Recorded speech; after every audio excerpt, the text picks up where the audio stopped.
Shalom.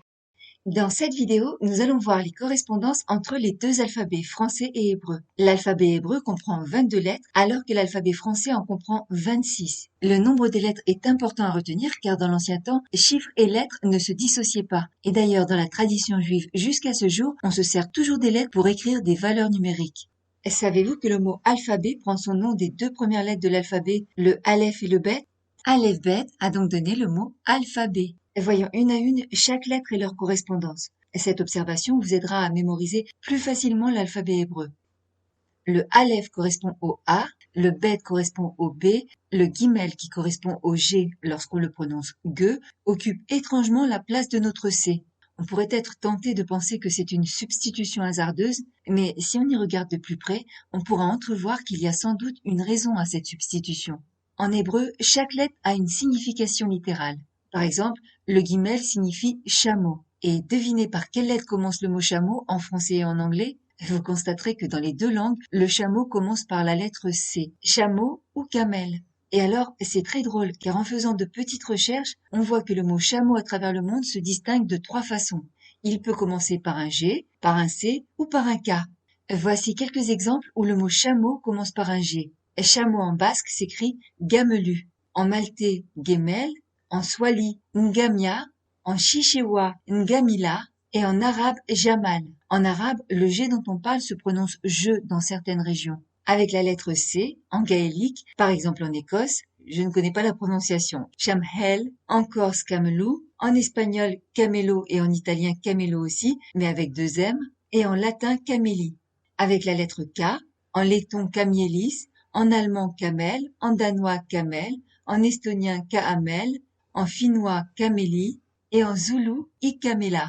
Rassurez-vous, je ne vais pas vous présenter toutes les lettres en les comparant, mais ce premier exemple est significatif pour comprendre les dérives linguistiques qui conduisent aux différences que l'on constate dans chacun des alphabets, bien qu'ils soient de même origine. Allez, on poursuit. Le dalet correspond au D. Alors, le He pour nous est remplacé par la lettre E. Pourtant, en hébreu, c'est bien d'un H qu'il s'agit, mais ce H sert souvent de voyelle A, E, I, O, U. On peut donc lui attribuer le son E sans souci. À la place du Vav, nous avons un F. Pourtant, en hébreu, cela correspond à notre V. En fait, il faut préciser que le Vav est très particulier puisqu'il englobe plusieurs consonances. En effet, il peut être un V mais se transforme en O ou en OU quand nécessaire. Il en va presque de même en arabe. La raison est qu'à l'origine, le Vav s'apparentait plutôt au son O et OU et même au Wa.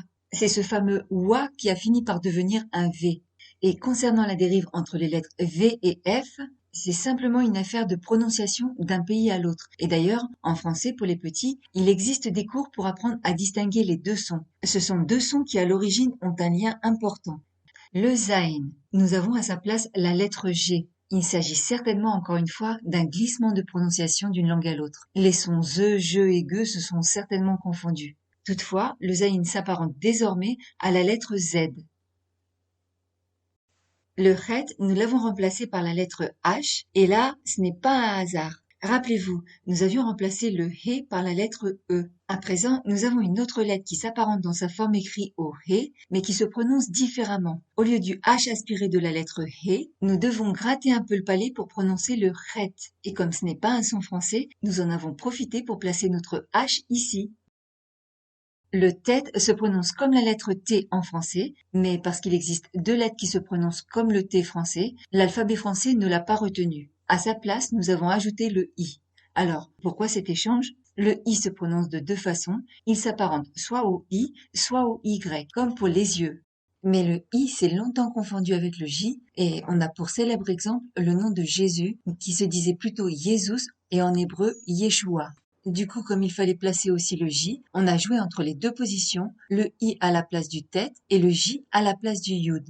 Le Kaf correspond bien au K, le Lamed correspond bien au L, le Mem correspond bien au M et le Nun correspond bien au N. Alors, la prochaine lettre, le Samer ou le O en français, est une lettre vraiment intéressante et vous allez comprendre pourquoi.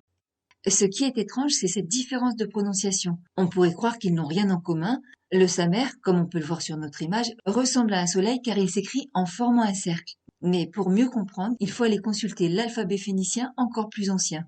Dans cet alphabet, il ne s'agit pas du Samer, mais bien du Aïn. Il faut comprendre qu'il y a eu inversion dans le temps entre les deux lettres. Or, la lettre Ein signifie œil, et comment s'écrit un œil en français? Avec un O. Bon, un E dans O, mais ça c'est encore autre chose. Alors, justement, nous arrivons à la lettre Ein, qui a donc dérivé. À présent, elle ne s'écrit plus en formant un soleil, mais elle ressemble à notre Y avec laquelle, rappelez-vous, nous écrivons les yeux. Intéressant. Elle se positionne là où nous avons notre P. D'ailleurs, à partir du P, les lettres sont toutes décalées jusqu'à la fin. Ensuite, le tsadé. Il n'a pas d'équivalence en français et sa forme peut nous faire penser à un X. En fait, c'est un mystère. Ensuite vient le kof qui correspond au Q, le resh qui correspond au R, le shin qui correspond au S et la dernière lettre, le taf qui correspond au T. C'est donc le second T de l'alphabet hébreu. Bien sûr, lorsque nous avons une redondance des lettres, comme c'est le cas de ces deux T hébreux avec le tet et le tav, n'allez pas croire qu'une des deux lettres est inutile. Aujourd'hui peut-être, mais elles avaient chacune leur consonance propre. Et d'ailleurs, c'est toujours le cas en arabe. On peut dire que l'hébreu s'est modernisé en perdant quelques consonances difficiles à prononcer pour les peuples d'Occident. Voilà, c'est fini. Alors, si vous avez apprécié, n'oubliez pas de mettre plein de petits pouces et surtout, pensez à vous abonner et à cliquer sur la petite cloche pour être informé de la dernière vidéo. Bye bye!